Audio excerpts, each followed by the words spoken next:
It's something different. People generally ask you, what sort of car is that? And you have to explain it to them, and they say, what's an Oldsmobile? And you have to say it's a model of General Motors. You know, General Motors Pontiac, General Motors Chevrolet, General Motors Oldsmobile, and Oldsmobile has, like a Chevelle, it has its 442 sort of top of the range sports car. You know, so that's what I like about it. Yeah, that was pretty much it. I've had 2 Chevelles in the last 5 years. I bought the Chevelle because no one seemed to have any, and then once you buy one, you see a few around. Did a few motor swaps on them, put LS motors in them. No one had it done. Then all of a sudden, everyone's got LS motors. Bought the next Chevelle, put an LSA in it. No one had it. All of a sudden, they're in everything. So I thought it's time to swap cars, get something totally different that no one's seen, and pretty rare to Australia too. So this one was in Melbourne. I think it was Just Cars magazine or something had it advertised. I rang the guy. He told me it was full rotisserie rebuild. Turned out to be a load of crap. I organised to go down and have a look at it. He'd taken the 455 out of it and put a 400 Chev in it, which meant I cut his price by 10 grand straight away, which was good for me because I was going to build a motor anyway. So paid him the money, flew down there, drove the car home from Melbourne on an unregistered vehicle permit. That's always fun and exciting about a car you don't know anything about. That's right, yeah. He told me he had the mechanic give it the once over. When I got home, it wouldn't start again. Turned off in the garage, never started again. That was the start of the rebuild. So it was like it was meant to be. Exactly, yeah. All the bushes were rotten and falling apart, and every time I put the brakes on it would clunk and creak, and it wasn't safe on the road. I probably shouldn't have drove it home from Melbourne.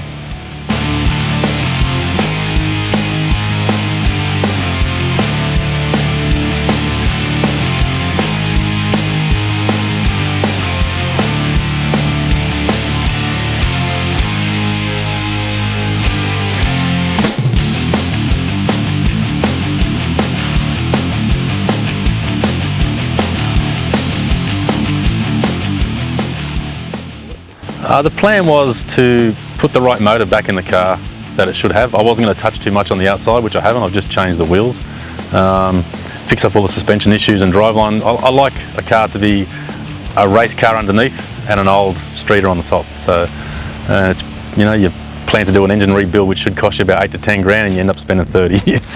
So that's always the way. So the driveline's an Oldsmobile 455 block. I bought a bare block from an old guy in Newcastle.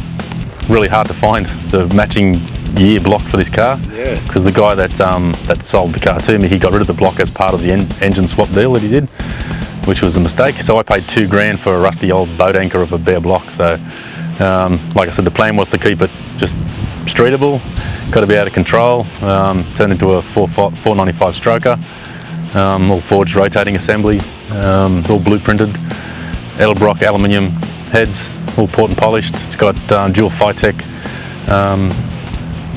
carbs on it, fuel injection, 3-inch system right through, goes good, sounds good. It's just pretty much how I want it. What sort of horsepower is it, mate? I think it's 6, I haven't put on the dyno, but from an engine build that I copied a guy in the States, he's got 675 at the engine. It should be around that, but he's put a bigger cam in his since, and he's got 720. So I kept mine at the basic cam. I want to be able to drive around the road. So it's like a 555 lift on the cam. It's not massive, but it's a good streetable cam. Yep. What about trans and rear end? Trans is a turbo 700 4-speed. It's got a Storley lockup, so 2.7 stall in it. Again, I wanted to keep it pretty streetable. It's not a drag car. It's got a 10 bolt rear end in it. It's just got disc brakes on it, just bigger axles, bigger bearings, just toughen it up a bit to handle the motor. And disc brakes all round. Yeah, that's pretty good summary of it.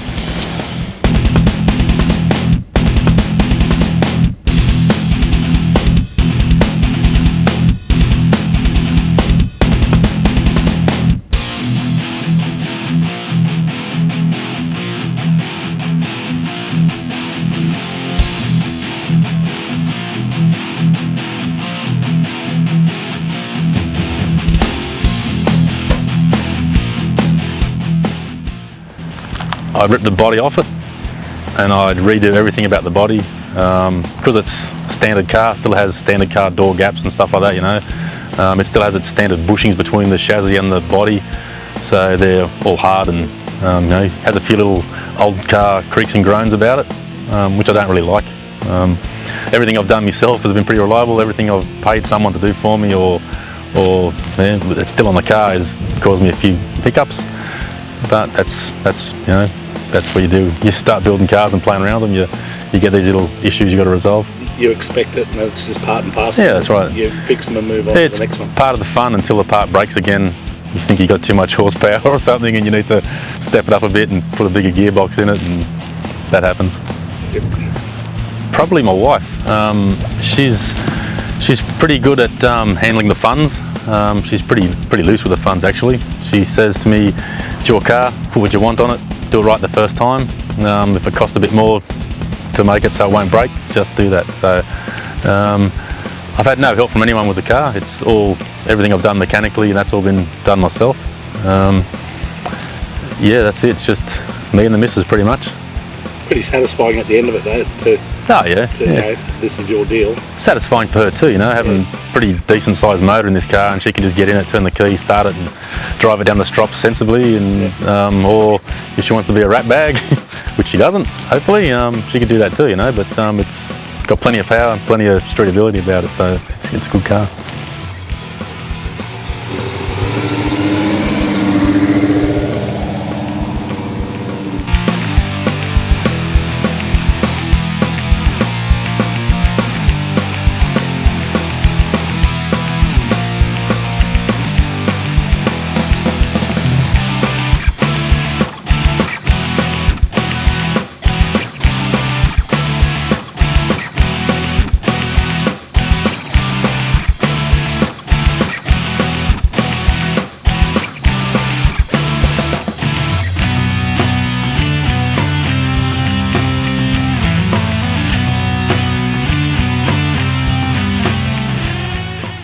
Hello, I'm Kevin.